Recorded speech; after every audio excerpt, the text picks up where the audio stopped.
Good evening, you're watching The Urban Debate. I'm Faye D'Souza, thank you for joining us.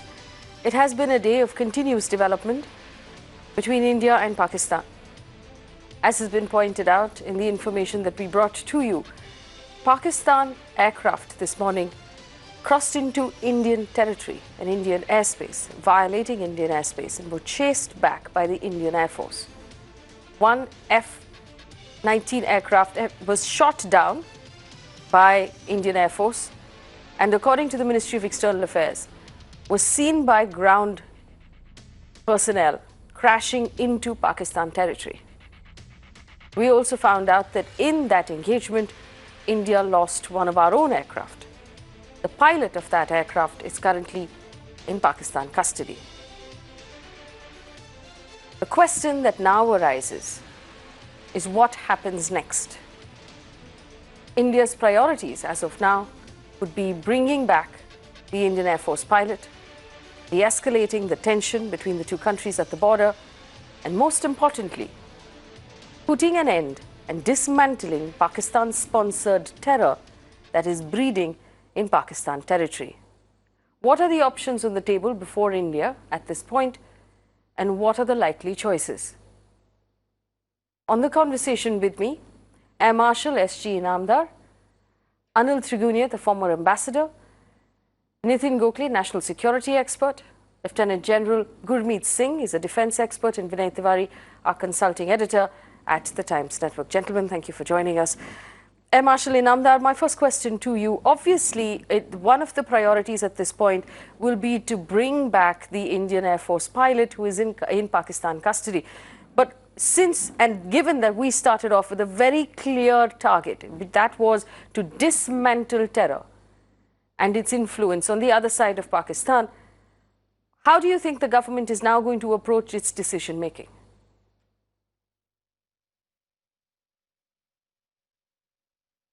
Good evening, Faye. Good evening. Good to be back here. This was a bit of a shocker when I heard about this news in the afternoon about young Abhinandan Varthaman having been shot down. But that's to be very frank, it's so much of work in progress. You go into war, you go into conflict, getting shot down, getting captured. It's all in days' work. It's unfortunate, but it's all in a day's work. You got to accept it like that. Thank God he's alive. Thank God he's well. And I'm quite certain the Pakistani is well aware of the Geneva Charter, would take good care of him, at least good to the extent they can, and he'll come back to us safe and sound. Well, the question that I do want to put forward one more time, and I'll bring this... What is the question after that? Yes, my question was this. Do you believe this will now weigh on the government's options as it goes further? Do you believe that the government is now or will now look at de-escalating the situation?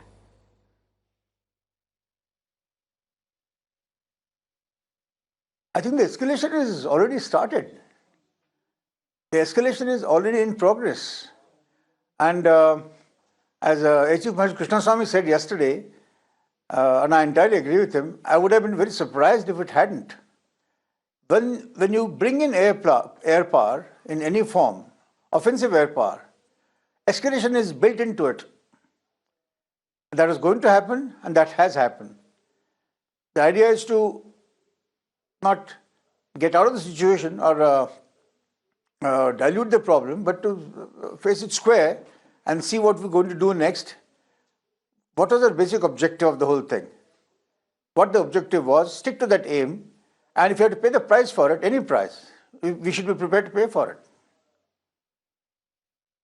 So do you believe then, Marshal Inamdar, that the goal of dismantling terror would perhaps require further escalation? Because as far as India is concerned, the target that we hit at Balakot had done the job.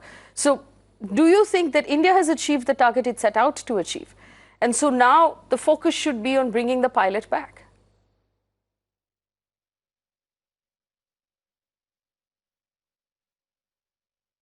I think there are, if talking about focus, I think there are multiple foci in this case.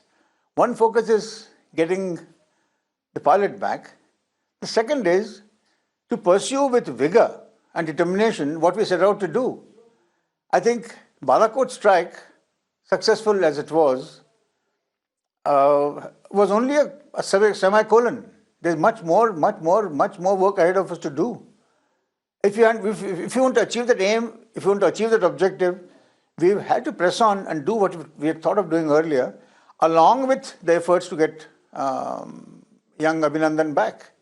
I hope we do get him back safe and sound, but that shouldn't stop us from achieving our aim which we had in mind. You can't lose sight of that aim. Yes.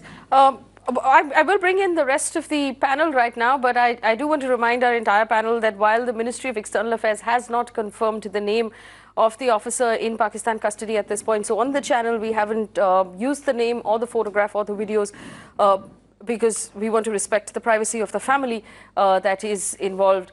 We'd also advise our audience to not forward those visuals or those videos to whatever extent you can.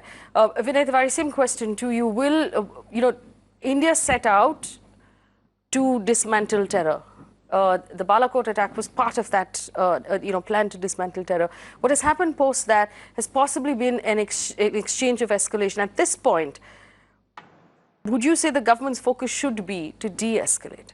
Yes, and I think I'll take my entire cue from what the government said first officially on record yesterday, post the Balakot strike.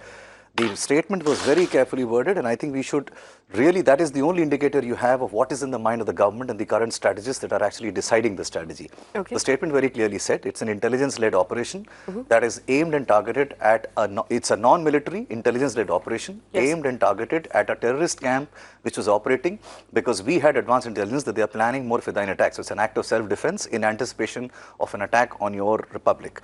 It's as simple as that. If the government, in its mind as a strategy, had a cyclical escalation in mind, they wouldn't have worded it this way. Pretty much the government has said our objective was to go after the Jaish camp because that was the one responsible for Pulwama and in the process of forming more attacks.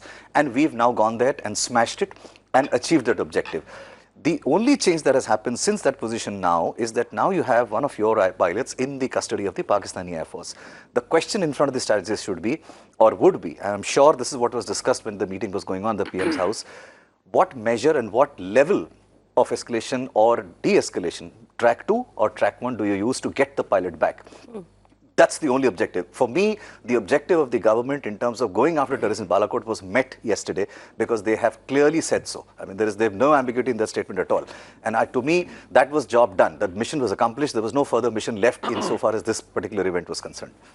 Well, here's the question now I want to bring to the rest of our panel. Anil Trigunyat, all of yesterday, we were told repeatedly that if Pakistan, in retaliation to Balakot, were to decide to attack any of our military installations or any of our civilians, that would be an out-and-out declaration of war. Now, while it has not been successful in doing so, the Ministry of External Affairs has confirmed today Pakistan attempted to attack our military installations. Does this mean India will respond? Does this mean Pakistan was declaring war? How do we understand what happened today?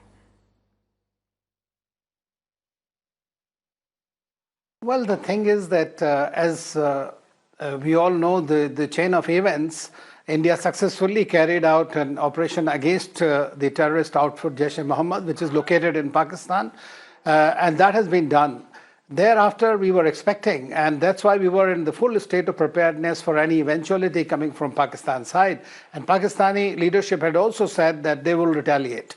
Now, they retaliated in a way because for their own domestic constituency, and they wanted to show to their people. Of course, they were not successful in that because of our vigilance.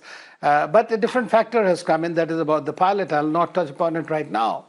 But what is going on now is that India was not lodging a war or waging a war against Pakistan per se, but it was trying to tell the Pakistan that if you are not going to do anything and you have not taken any cognizance of these terrorist outfits which are attacking India, then India will be forced to take action. And this has been endorsed by the rest of the world, as we have seen from various statements. So India is in a strong position. Now, in my view, that immediately after Pakistan has done, and both sides have downed one plane each, What I believe is that immediately after that, the statement coming from the Pakistani Prime Minister, again asking for a dialogue or repeating this thing that we should talk, is also they are under tremendous pressure. Therefore, I do not think that currently we could expect a greater escalation. Of course, one saber rattling will continue for some time, and it is also possible that in some of the other sectors there might be some more incidents as is happening at the line of control. But I think that both sides are trying to look at the possibility where the message is loud and clear, our objectives are served, which has been done, as you know, in the demarche that was made with the acting High Commissioner of Pakistan. That what are our objectives? We have clearly outlined those, and that we have clearly also conveyed that India will not allow any further aggression into our territory or any misadventurism with by Pakistan. Yes, Nitin Gokhale joins us as well. He's a national security expert. Mr. Gokhale, I just want to read out from the Ministry of External Affairs note that was put out today. It said, the acting High Commissioner of Pakistan has been summoned this afternoon to lodge a strongly worded protest by India on the unprovoked act of aggression by Pakistan, including violation of India's airspace by Pakistan Air Force and targeting Indian military posts. Do you believe that India would feel the need to respond to this, or is this protest the means of response? Would India be focused on de-escalating the tension at this point? No, I don't think that is the objective. I want to first, before I come to what you asked me, I want to disagree a little bit with Vinay that our objective was only when we hit the jaish-e-mohammed camp in Balakot was achieved.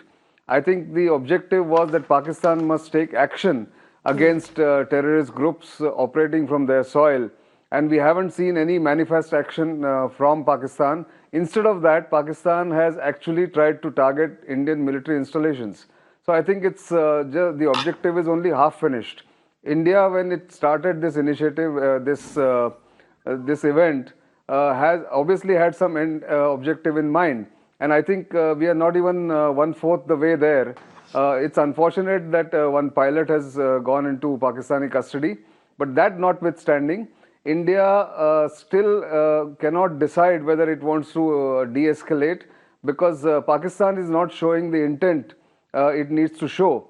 In effect, what Pakistan has done is that because India attacked very clearly and very precisely a terrorist camp and a terrorist outfit, Pakistan is responding to India militarily as if it is defending the terrorist outfit because it was attacked by India.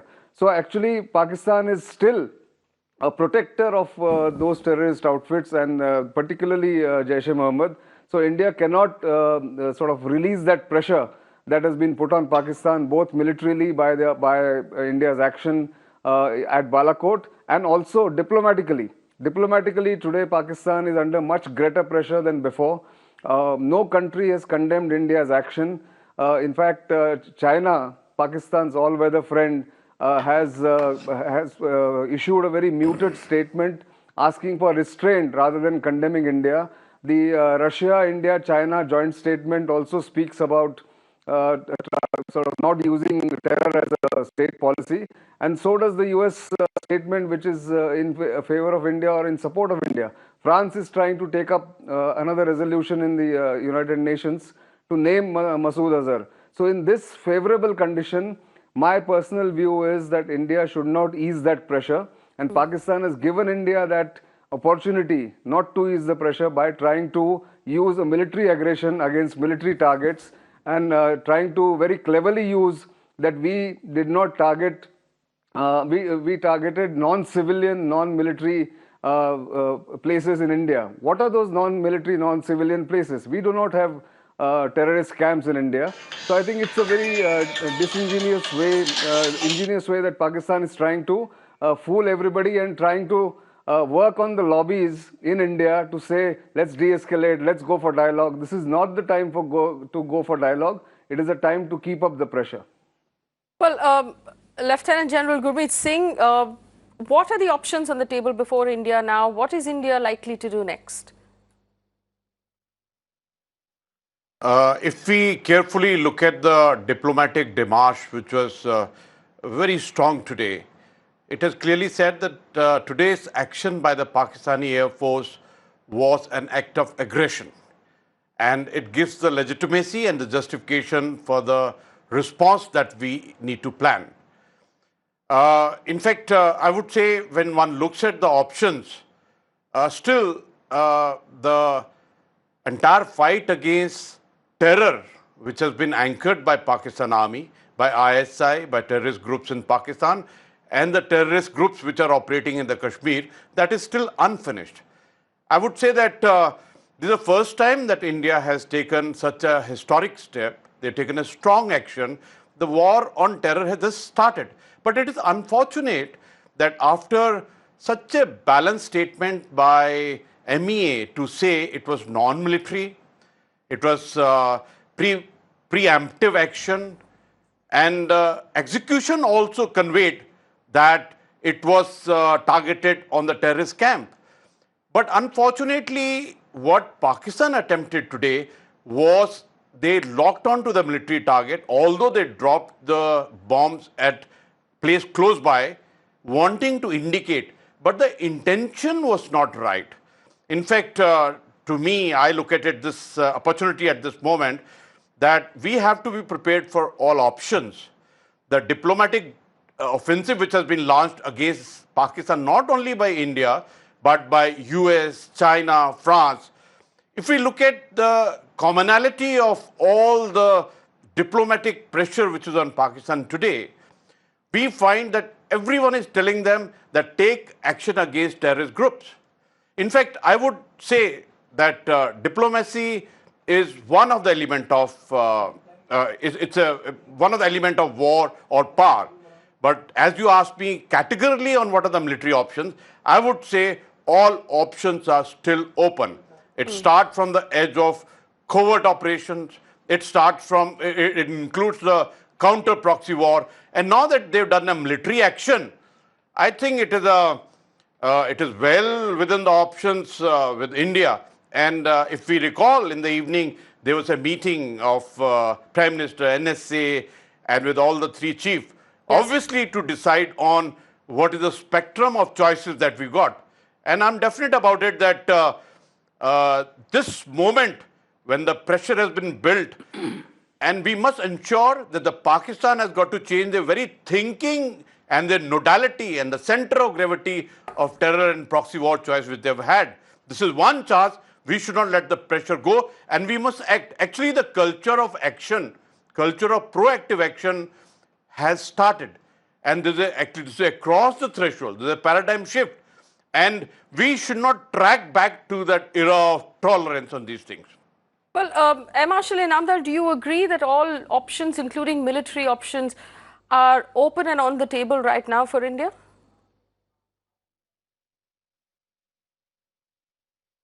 Faye, it's like this. It's like this way.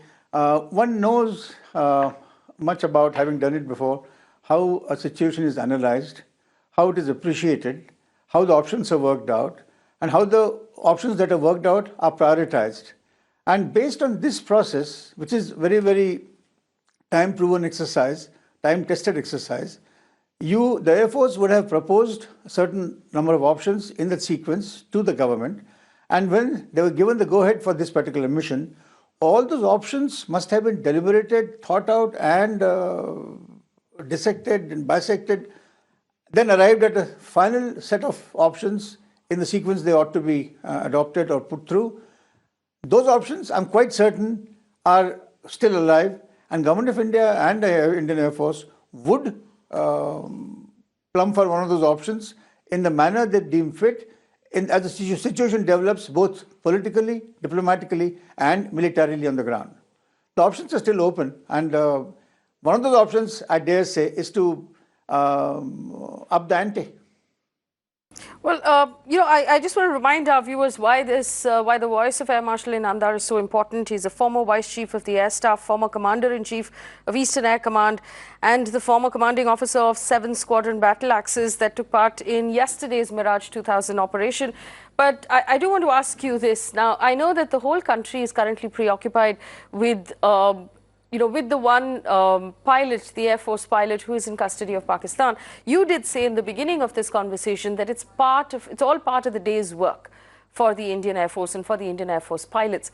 Are they prepared, or are pilots trained mentally and physically for something like this? Is this something that the families of you know, the members of the Indian Air Force are also prepared for in some way? Because obviously for civilians right now, a lot of that information is worrying and disturbing. But is it different in the way that the officers of the Air Force, the pilots and their families approach these situations?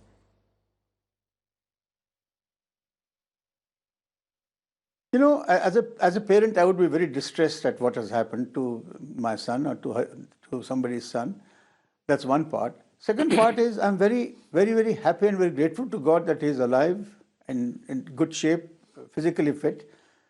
And third is I'm very proud that it's happened to this boy, the way it has played out, the way he has gone out and did his best to shoot down an F-16, which is not it's not a small matter. It's a great, great feather in a fighter pilot's cap. Having done that, the options that are now thrown open to the government and to the Air Force would, of course, include getting the young pilot back. But over and above that, along with that, they would have to follow hard options which they have worked out and thought out to take this campaign or this matter to its logical conclusion for once and for all. You can't leave it halfway through. No way. Is there a reason, Marshal Inanda, why you believe that this campaign is currently only halfway through? I beg your pardon, I didn't get that. You said that we shouldn't leave the campaign halfway through. Is there a reason why you believe the campaign is only halfway through and not nearly complete or complete? No, I'm not. As I said, I don't know the options which were thought out. I don't even know what the final objective was.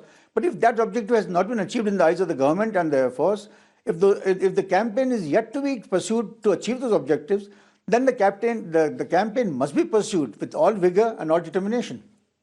If that is so, I'm not sure about that. I don't know about it. I'm not privy to that information. But if it is so, then we have no choice but pursue it with all the vigor at our disposal. Well, Vinay, other than yourself, most of the panel seems to think that Balakot was only part of what India needed to do, and there's a lot more to be done. And the capture of this one pilot shouldn't actually stand in the way of or cause India to pull back. Do you disagree with any of those points? No, I mean, of course I agree that the capture of the pilot shouldn't stand in that way. I think my only question mark is over whether the Indian government will consider today's attempt, and I'm highlighting the word attempt. They were not successful. The Indian Air Force successfully beat them back inside their own country, so they weren't really successful. Now the question is, should the government of the day treat an adventurism as reason enough to go back and hit them harder, or should it think whether this will lead to a further escalation and may then spiral into a pretty unknown zone? Because remember, Pakistan is a very unpredictable nation. I mean, we don't even know fully their command and control structure. We don't even know who actually manages that and who handles that. So there is a bit of a problem with you. We're not dealing with a normal country. It's quite a banana republic in many ways. Yes. No one quite has a clue what's going on. It's unpredictable. And given, actually, you know, this is something we should bring up. Given the difference in comment that has come out and the kind of things that Pakistan has said, and they've rolled back a lot of things they've said, including from the Prime Minister, who said we have 2 pilots in custody, and then the army came out and said, no, we have only 1 pilot in custody. It's an unpredictable entity. Also a very unprofessional identity. I mean, how often will you see a country which is pretty much locked in a conflict with another country, where the president, whether the Prime Minister and the army disagrees within 6 hours on a fact so important as the capture of an enemy pilot? I mean, the Prime Minister says 2, as you rightly said, and within 5 hours the army statement came out saying there's only 1 pilot. I mean, so they're that incoherent. Also, I think I'm very sure the Indian government is weighing one other aspect. Imran Khan is a man who lacks administrative experience. He has no, except for what he has done in the last few months or so, he hasn't really been an administrator as such. He doesn't have the political wisdom or the sense to understand how to move. So in that sense, he's being pretty much guided by what the army is doing and saying. He doesn't have a mind of his own, and if he has one, nobody's listening to him in the army. And I think this will weigh down on the Indian government. That's my sense. So my only question mark on the slight disagreement is, yes, I don't think the Indian government, the only question is whether the Indian government will treat today's attempted adventurism as provocation enough to go back and retaliate yet again, or will they believe that this is an adventurism which has been repelled and we should leave it at the condemnation or at the protest that they've done by that strong demarche that was issued to their acting High Commissioner? Well, Nitin Gokhale, if you'll permit me to ask you a very, very basic question on behalf of a lot of our viewers who are asking this question. What does escalation now mean? People want to know, sitting in Mumbai or Delhi or Bangalore or any of the other cities, are we at risk? There is, there was a lot of nervousness caused around the high alerts in the airports, caused around the extra checking that's being done in our big cities. Should regular civilians in all of the cities in India be nervous? What do we mean by escalation when we're talking about two countries like India and Pakistan? Well, that question should actually be answered by the military professionals who are in your panel. But my two limited points I want to make, and I'll leave that judgment to their wisdom, is this, that while India has reserved its right to retaliate if Pakistan shows one more act of aggression in today's démarche, which is the correct thing to do, that India regards this as a military aggression, as an act of aggression, as something against the military installation, while India had not done this against a military installation in Pakistan. So that is very clear. So India is very clear what India will do if something more happens. But my fear is Pakistan, and here I agree with Vinay, that Pakistan is an irrational state, irrational nation in many ways, because of the asymmetry it has with India in almost everything. Its economy is much smaller. In dire straits, its military is half India's size, but punches much above its weight, given that it thinks that it has nuclear arsenal. And also the fact that India is doing economically far better than Pakistan. That notwithstanding, my fear is Pakistan will try and use its proxies, the terrorist outfits or the terrorists, for something spectacular in the rest of India, if not Jammu and Kashmir. And that is what we have to guard against. If that happens, then what does India do? Because India has now set a template that if you carry out a terrorist strike against either a military installation or in a civilian domain, we will hit back with our military might, like it was done, or at least part of the military might, like it was done in the surgical strike post-Uri, and now it is done by the surgical strike via air at Balakot. So therefore, for the rest of India and for common citizens, the escalation means that if something of that nature happens, then India will have no option but to strike hard against Pakistan, which is Pakistani army and the Pakistani state, which is protecting and giving shelter to the terrorist groups. So therefore, the citizens across this country must be completely alert, and also, of course, the law enforcement agencies, the intelligence agencies, because that is where Pakistan has the strength and the ability to either do terrorist strikes or do coordinated cyber attacks, or even indulge in information warfare as they have started today. Like Russians, yes, they can try and influence Indian elections. And they already, I think, I suspect, they have sort of activated some of their sympathizers and proxies by advocating this line of thinking that now that you have done what you had to do, we have done what we have done, so now let's de-escalate. I think that is something which we have to guard against as a nation. I think the decision makers will take all this into account and will take the right and appropriate decision. But I have already made my view clear that the pressure should not be released at the moment. Okay, Lieutenant General Gurmeet Singh, same question to you. What would it mean right now for an escalation of the situation, if that's what we want to call it? In fact, if we look at the current scene at the moment, the center of gravity of what we are doing is against the terror.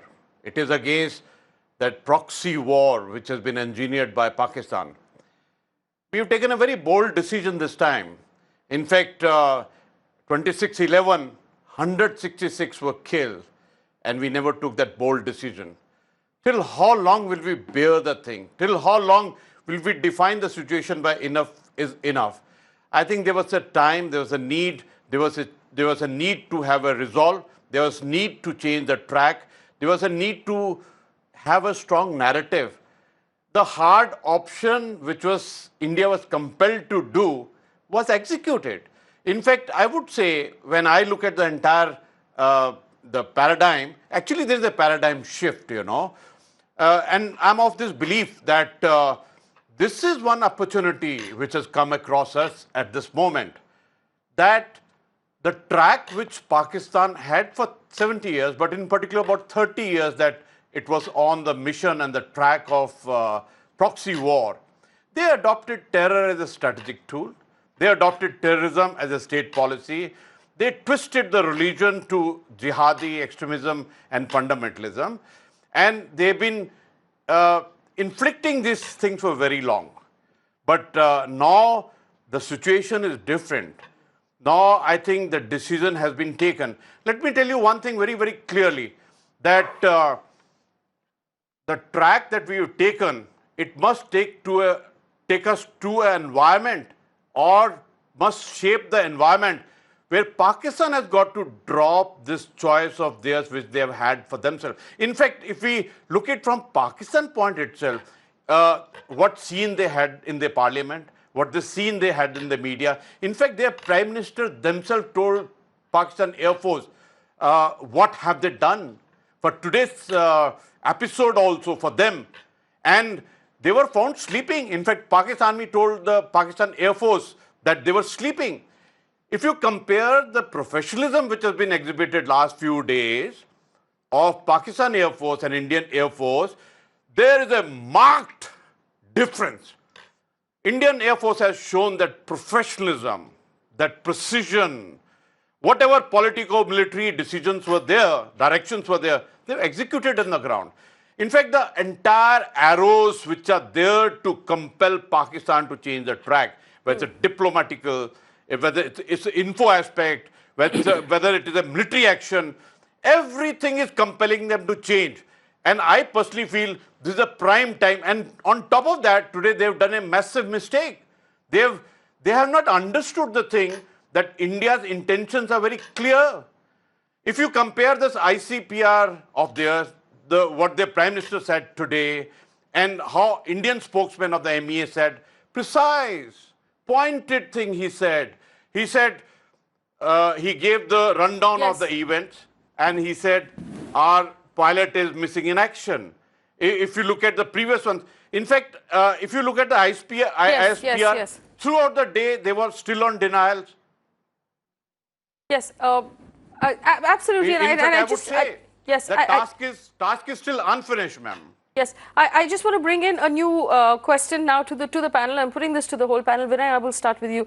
The diplomatic route at this point to isolate Pakistan even further, because like the panel have all agreed, you know, Pakistan at this point has not found any support internationally within the international community. No one has come forward, or nobody in the international community has condemned India's action against the jaish-e-mohammed very clearly. So we have the upper hand there. There is that diplomatic route. There is a route to economic sanctions even further. And there is international law, because there is proof of terror activity in Pakistan. It's terror activity that has not just affected us, it's affected other countries as well. So is there another route through diplomatically and through international law that can still be taken by India? Well, never before has Pakistan been so isolated globally, for sure. And also there is one other factor. Never before has Pakistan faced a situation where there are 3 hostile borders for them. Remember, the Iranians are extremely upset and angry with them. The Afghanis have been angry and upset with them as well for a while. They've blamed them repeatedly for a lot of attacks that have happened within Afghanistan and in Kabul. And now you have India as well. So they're also hemmed in, even in the sense of the borders all around. So they've never been as isolated as ever. And as you're rightly saying, I mean, the manner in which they've gone begging for literally money from the Saudis is a testament of how the US aid drying up, the Chinese linking their strategic interests to despite having strategic interests not coming out in open support of them, is actually possibly deeply distressing for them. And I'm sure the Pakistani government realizes how badly isolated they are. They've not found a single voice of support at all post what India has done. So yes, I mean, there is never a better time, frankly, to drive home the advantage in vis-a-vis isolating them. And Sushma Swaraj is already on the job. She is in China. She's having those conversations. Mr. Triguria, obviously, there is a larger role to be played here by diplomacy, and by the pressure that can be put on Pakistan by the international community? Well, indeed, that as we know that all the statements that have come, in fact, the first statement that came from the US, and President Trump said that we are expecting something very, very big from India. And this is precisely what he meant. And I think that several countries have also shared the intelligence about all these with us. And every single country has nobody has said anything against India, that what we have done, but they have always told Pakistan that they should contain the terrorists. Today, Mrs. Sushma Swaraj was there at the RIC meeting in China, and the statements that have come out of there are very clear and clearly articulated. On the other hand, France, UK and US are trying to once again pitch in the UNSC to declare Masood Azhar as the terrorist, and I hope that pressure should be maintained so that is done rather quickly, while China is still not fully geared up, even though it might abstain or something, but it is possible that this can be declared, and that will also solve the problem to some extent, because then Pakistan will be forced, like it has been done recently in the case of the JUD and others, to take action against Masood Azhar. So what we have done is the international communities today on India's understands and appreciates India's concern. They also know that India will take any action and is authorized to take any action to protect its territorial integrity and against terrorism. And that is something really good. I mean, so far, as you know, the Comprehensive Convention of International Terrorism, we have been trying to bring in to some conclusion. But today, even in the RIC statement, it was clearly that both Russia and China are on board with this. Even Saudi Arabia and some Arabian countries that have not been on board have come on board for that also. So that will also give some more teeth to us, or international community, to define what terrorist is and how, because that is our biggest problem with Pakistan, is that they are pandering to terrorists, and terrorists are attacking us with their help, and that we know. And they also know after Uri and after Balakot that India is going to continue to do that. It would have been better in this context if we had hit 3 or 4 locations in one go, so we would have been done with decimating them to a large extent if we had the correct intelligence at the time. But I think that India is in a position of great advantage, and we could possibly get the things going our way if possible, if we continue to pressure them. Marshal Inamdar, I saw your hand go up, and you used a cricketing analogy last night when we were talking about Imran Khan. Does he find himself isolated? He's on the team by himself, because technically he has no support in the international community.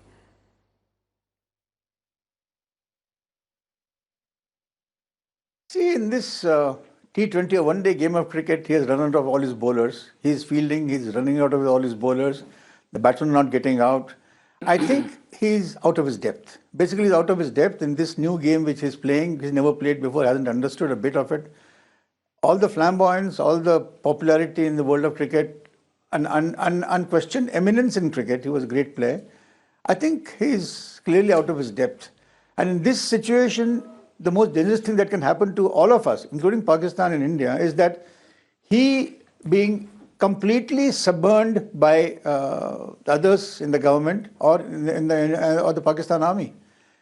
That's one point. Second point is, no matter what India does now, as a riposte or in response, it must not be seemingly or otherwise as having been provoked by Pakistan and in what Pakistan did today. We shouldn't do anything out of provocation. Whatever we do or whatever we have in mind to do should be a product of a very cold, calculated plan, in sync with what we had planned earlier. Pursue that plan coolly and methodically, without seeming to get provoked by what Pakistan does now and again, because that may be their exact intention, to provoke you into something precipitate without giving it a thought. But that's not our style of working, it's their style of working. And we have to consider an advantage to Pakistan, a big advantage to Pakistan. Unlike us, they're dealing with a far bigger and far better opponent, far more mature opponent. I also want to ask you this, Marshal Inamdar, the statement made by Imran Khan today, where he said, I ask India, with the weapons that you have and the weapons that we have, can we really afford such a miscalculation? If this escalates, things will no longer be in my control or in Mr. Modi's control. What is your reaction to that statement? No, we have the initiative. We can't have that initiative wrested from us. We started the whole thing. We must keep the escalation control in our hands. If the escalation occurs, so be it. But the escalation control must be in our hands. We can't cede it to Pakistan under any circumstances. No way. It has to be in our hands. The escalation must take place on our terms. And if Pakistan wants to paint itself in a corner, whatever it is doing, and there's a huge groundswell of support nationally, internationally in our favor, what are we doing? We must do something to justify that, to exploit that, to explore it to the hilt. We can't just let that groundswell of support dissipate into something unutilized or unexplored. We have a huge groundswell of support, and we must exploit that fully, whatever we do. So when you say we must exploit that fully, what would that entail?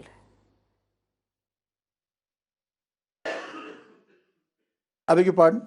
You said we must exploit the groundswell of support that we have. What would exploiting that support entail?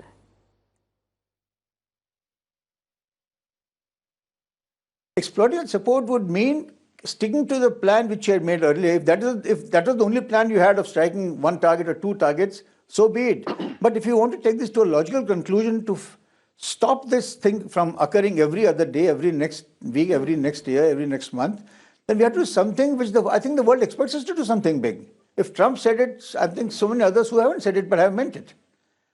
Maybe it suits everybody else, or at least a large number of people outside India, to see that happen. And Pakistan being taken care of, at least changed into doing something, stopping doing something which it has been doing over the years. That must be achieved. We don't want to disappoint our supporters outside. Not getting provoked by them either. All right, so that brings us to the next question, and I'm still reading out of Imran Khan's statement, the Prime Minister of Pakistan, where he said, we offered India that we would cooperate. It's not in Pakistan's interest to let our land be used for terrorism. And there's no dispute there. Yet I still feared that India would take action, and therefore I warned against aggression, and it said we would respond like any sovereign country would. And he goes on to say, I invite you, we are ready, we understand your grief from Pulwama, we should sit down and settle this with talks. Do you have any reason to believe that these talks will be different from any of the other false offers of talks we've had in the past? Well, look, virtually every paragraph of his statement was laughable. I mean, to say the least. I mean, honestly, this was the most laughable piece which I think we've heard like so many times. You can almost predict. It's like the airline safety announcement. You know exactly what's going to come, right? You can predict it. It's exactly like that it's happened again. How much more evidence do you want? The US found Osama bin Laden in Abbottabad, okay, living just half a kilometer away from an army garrison and an army cantonment, with them claiming they didn't know about it, right? Repeatedly, there has been evidence given by various countries, including India, after 26/11, after Parliament attack, about the Pakistani involvement and the culture of inculcating terrorists as a camp. I mean, to continue to say, oh, but we don't want terrorism to happen on our soil is laughable. I mean, the world now knows it. I don't know which world they're living in. Continue to pretend that you're completely surprised by it. Absolutely. By even the suggestion that there is terrorism on your soil. If the world did not know this, why would not one word of support come from anywhere else in the world? The fact that India has got resounding support all over is because the world knows that Pakistan has been a harbor of terrorists. They have been a breeding ground of terrorists. And they've always and repeatedly done that. So this statement is as laughable as it can get. Yes, and the other statement that he did say was, we've offered you in the past whatever investigation you want, whatever help you want from us collecting your proof, we'll help you. Again, we've had instance after instance where Pakistan has made this offer. Yes. And it's always turned out to be hollow. So when IC-814 hijacking, when Hafiz Saeed was released, and when Masood Azhar was released, and when he landed in Pakistan, within half an hour of him landing in Pakistan, there was a rally which attended by 20,000 people in the heart of the city. Right, that man has moved around free in that country. After 26/11, he was allegedly, supposedly kept under house arrest. No one quite knows what that house arrest meant. It probably even just meant being at the hospitality of the government. And even the courts there have overturned the verdict to actually even have that notional house arrest in that sense. So, I mean, I don't even understand what they mean. I mean, this is such a poor repetition of some very old facts that it probably doesn't even deserve a response.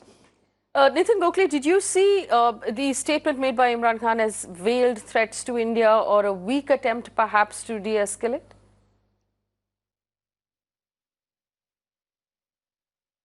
I see this as a conciliatory attempt at conciliation or reconciliation with India. And yeah, exactly.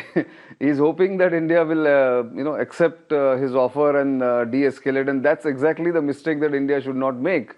Because as I said it, and I repeat, that this pressure must be maintained. Absolutely. Having got the advantage, this pressure should be applied and maintained going further. Notwithstanding that India is going to get into an election season, because without a sustained pressure on Pakistan and a visible and demonstrable action against terrorists and terrorist outfits, India should not let go of this opportunity where you've got Pakistan in a corner. No matter what the provocation is, we should not react in haste. And I'm happy that today, despite the aggression shown by Pakistan, India has not reacted hastily by launching some cross-border incursion or a cross-LOC strike. Although we don't know whether if that has happened, but on the face of it, we haven't done that. And I think we should play it in a very cold, calculated manner and let not Imran Khan or the peaceniks, the usual suspects who will come bearing some offer or the other from the Western nations. Thankfully, that is reduced a bit. And a lobby in our own country which will advocate peace, and just because of one pilot is in their custody, we should de-escalate, or we should not look at a military option or a kinetic option. I think we should just continue this pressure. Yes. Having got this advantage, having shifted the old red lines of not going into crossing the LOC or going into Pakistan occupied Jammu and Kashmir or beyond, which we have done. So we should press home the advantage, is what my view is. Right, we have run out of time on this conversation, and I do want to thank our panel. Gentlemen, thank you so much for making time for Mirror Now this evening and for our viewers and helping us understand the situation far better. I look forward to speaking with you more often in the future. In conclusion, I believe if we take everything that has been discussed in the last 1 hour by our panel and we pick up the analogy used by Air Marshal Inamdar, it's very obvious that Imran Khan began playing a T20 match only to realize that this is a test match. It's going to run over several days, and he's already run out of resources and out of options. Our batsmen are still at the crease. Simply put, as a nation, we need to stand together, we need to stand strong, and we need to stand convinced and determined that we will see this through to the end. As we say goodnight, our thoughts and our prayers with the young Air Force pilot, the officer, the wing commander, who's currently in Pakistan custody. We pray that he be safe and returned to us very quickly. Our thoughts are also with his family. And we pray that they have a good night's sleep, knowing that we stand with them. In the meantime, as the government of India decides on its next point of view and its next course of action, we need to be vigilant and responsible as citizens with information, with public spaces, and with each other. Good night, and thanks for watching.